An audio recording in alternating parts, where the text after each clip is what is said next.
এই অঙ্কটা আমরা দেখতে পাচ্ছি যে পিস অফ ক্লথ 35 টাকা দাম। যদি সেটা 4 মিটার লঙ্গার হতো এবং কস্ট 1 টাকা করে কমে যেত, তাহলে কস্টটা রিমেইন আনচেঞ্জ থাকে। তাহলে কতটা লং ছিল ক্লথটা সেটা জানতে চেয়েছে। এবার আমার কাছে কিছু অপশান দেওয়া আছে। অপশান মেথডে যদি করি, ধরে নিলাম 10 মিটার হচ্ছে গিয়ে আমার ক্লথটা, 30 টাকা যদি টোটাল ক্লথটা হয়, তাহলে 35/10 দ্যাট ইজ ইকুয়াল টু 3.5 টাকা।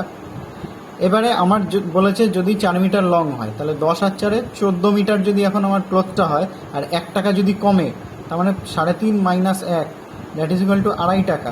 তাহলে 14 ইন্টু 2.5 টোটাল কস্ট হয়ে যাচ্ছে 5 14 70, হাতে আমার 7 14 দুগুনি 28 সাথে 35, তার মানে 35 টাকা। তাহলে এই 35 টাকা আর এই 35 টাকা রিমেইনিং আনচেঞ্জ। তাহলে আমি বলতে পারি 10 মিটারই ক্লথটা ছিল। অঙ্কটাকে আমরা যদি কনভেনশনাল মেথডে করার চেষ্টা করি, আমার টোটাল কস্ট ছিল 35 টাকা। আমি ধরে নিলাম ক্লথটা x মিটার, এখন দাম পার মিটার কত? 35/x। এবার কন্ডিশনে বলা আছে আমার এর দাম যদি 1 টাকা লেসার হতো এবং আমার ক্লথটা যদি 4 মিটার লম্বা হতো, তাহলে আগের যা দাম ছিল সেই দামই থেকে যাবে। এবার যদি আমরা এটাকে সলভ করার চেষ্টা করি, প্রথমত গুণের নিয়মে আমরা গুণ করব। তাহলে কিভাবে গুণ করব? একে গুণ করবে, একে গুণ করবে। তাহলে গুণ করি, তাহলে উপরে 35x/x, এটা কি আসবে? উপরে উপরে গুণ হবে 4, তাহলে পজিটিভ পজিটিভ পজিটিভ, তাহলে 4 35, 4 5 20, 4 3 12 আর 2 14/x। এরপরে কি করবে? একে আর একে গুণ করবে, তাহলে মাইনাসে প্লাসে মাইনাস, মাইনাস এক্স হলো, মাইনাসে প্লাসে মাইনাস, মাইনাস 4 হলো 35। এই এক্স কেটে গেল।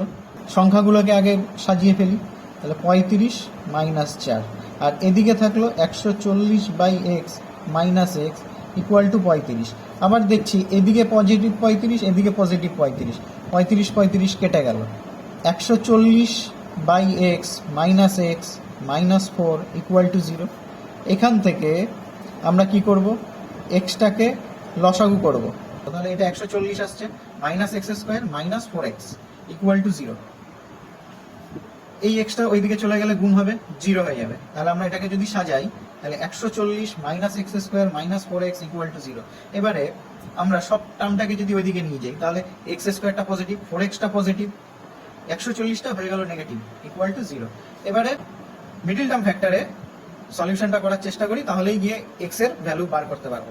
এবারে আমার এখানে 140 আছে, এর সহগ আছে 1, তাহলে 140 আর 1 গুণ করলে পরে 140 আসে। এমন ভাবে আমাকে এই ফ্যাক্টরটাকে ভাঙতে হবে যাতে সেই ফ্যাক্টর যোগ করে বা যোগ করে 4 আনতে পারি। তাহলে দেখি এখানে, তাহলে এখানে 10 দিয়ে যদি করি, 10 14 140, তাহলে 14 থেকে 10 বাদ গেলে পরে 4 আসছে আমার। X square plus 14x minus 4x minus 140 equal to 0। তাহলে x কমন নিয়ে নিলাম, x plus 14 minus 4 common, sorry এখানটা 10 হবে, মাইনাস 10 কমন নিয়ে নিলাম, x প্লাস 14 ইকুয়াল টু 0। তাহলে x প্লাস 14 কমন নিলাম, তাহলে থাকলো x মাইনাস 10 ইকুয়াল টু 0। তাহলে এখান থেকে বলতে পারি x equal to either minus 14, কেন কি এই পজিটিভ 14 ওইদিকে গেলে মাইনাস 14 হবে, আর এই ইকুয়েশনটা যদি নিই তাহলে x ইকুয়াল টু 10, তাহলে আমি পজিটিভ ভ্যালু নেবো, তাহলে x ইকুয়াল টু 10। অতএব আমার ক্লথটা কত ছিল? ক্লথটা ছিল 10 মিটার। এক্ষেত্রেও আমরা অপশন মেথড ইউজ করতে পারি। এই যে ইকুয়েশনটা সাজিয়েছি, অপশনটা আমার ছিল হচ্ছে গিয়ে 10 14 12 আর 8, যে কোনো একটা অপশন চুজ করে নিয়ে এক্স এর জায়গায় সেইটা পুট করে দিলে পরে আমার কাঙ্ক্ষিত উত্তরটা পেয়ে যাবো।